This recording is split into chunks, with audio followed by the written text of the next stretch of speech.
معزز سامعین گرامی قدر، گزشتہ ہفتے میں ہم نے تاریخ کے ایک ایسے عظیم الشان واقعے کا مشاہدہ کیا کہ جو آئندہ آنے والی صدیوں کے اندر اس خطے کی جغرافیائی تبدیلی کے خد و خال کو واضح کر گیا۔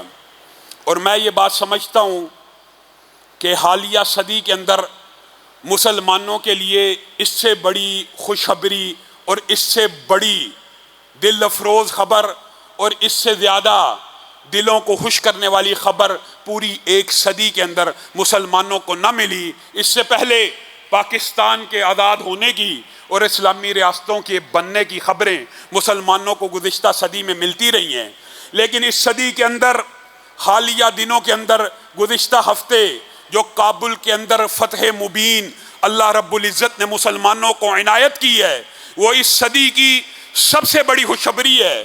اور کبھی آپ اس کے پس منظر کے اوپر اگر غور کریں تو آپ حیران رہ جائیں گے کہ آج سے ہماری آنکھوں دیکھی یہ فتح ہے، ہماری آنکھوں دیکھی یہ واقعات ہیں، ہم نے خود مشاہدہ کیا۔ برطانیہ کی شکست کا اگرچہ ہم نے مشاہدہ نہیں کیا، ہم نے پڑھا، لیکن روس کی شکست کا ہم نے اپنی آنکھوں سے مشاہدہ کیا۔ آج امریکہ کی شکست کا ہم نے اپنی آنکھوں سے مشاہدہ کیا۔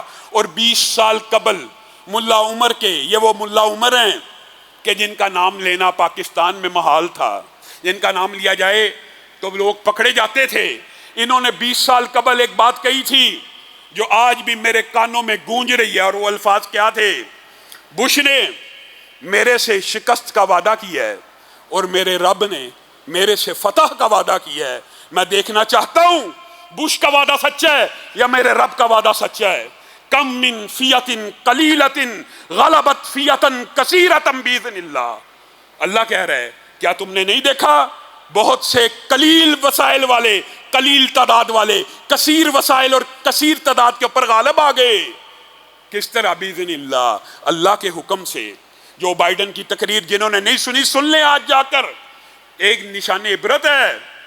حیران ہے، ہمیں پتا تھا ایک دن یہ فتح پائیں گے، لیکن ہمیں یہ نہیں تھا پتا کہ 60 سے 70 ہزار لوگ 3 سے 5 لاکھ کی فوج کے خلاف چند دنوں میں بغیر گولی چلائے فتح حاصل کر لیں گے۔ میرے بھائیو، یہی وہ آیتیں ہیں قرآن پاک کی کہ جو کہتی ہیں کہ دشمنوں کے دلوں کے اوپر ایسا رعب ہونا چاہیے۔ کتنی گولیاں چلی ہیں پوری فتح کے اوپر، کتنا خون بہا ہے پوری فتح کے اوپر، صرف ہیبت ہے، صرف اسلام کی ایک غلبے کی طاقت ہے۔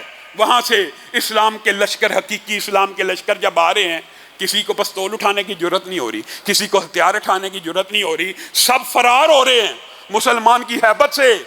اور اگر یہ بات کہی جائے کہ رسول اللہ صلی اللہ علیہ وسلم نے ریاست مدینہ بھی میثاق مدینہ کے تحت بغیر کسی خون کے بہائے بنائی تھی، اسی طرح کابل کے آج مسلمانوں نے بغیر کسی کا خون بہائے کابل کو فتح کیا۔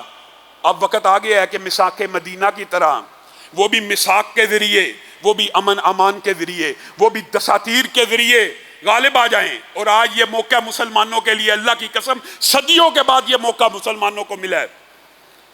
اور میں یہ بھی کہنا چاہتا ہوں، بات آئی ہے تو یہ بھی ہم مطالبہ تو کر سکتے ہیں نا کہ تمہارے ان بھائیوں نے امریکیوں کو، نیٹو کو، پوری دنیا کے اتحادیوں کو اتنی عظیم الشان شکست دی ہے، ابھی بھی تم لیت و لال سے کام لے رہے ہو ان کو قبول کرنے میں۔ تمہارے بھائیوں کے گھر میں ایک مثال دیتا ہوں، کسی بھائی کے گھر پہ کوئی بدماش قبضہ کر لے، کسی سکے بھائی کے، تو بدماش بڑا طاقتور ہو تو بھائی کہے گا یار میں اب تیری مدد نہیں کر سکتا، بدماش ہے، گنڈا ہے، میری جان کو بھی خطرہ ہے۔ وہ بھائی اس وقت تو مدد نہ کرے، لیکن وہ بھائی جس کے گھر کے اوپر حملہ ہوا ہو، جس کے گھر کے اوپر قبضہ ہو، کسی دن اس بدماش کو شکست دے دے۔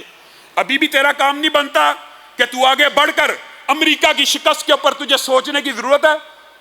شاہ محمود قریشی نے کیسا بیان دیا؟ ہم عالمی پورے دنیا کے رویے کا، پورے دنیا کے ریاکشن کا انتظار کریں گے، پھر اس کے بعد فیصلہ کریں گے۔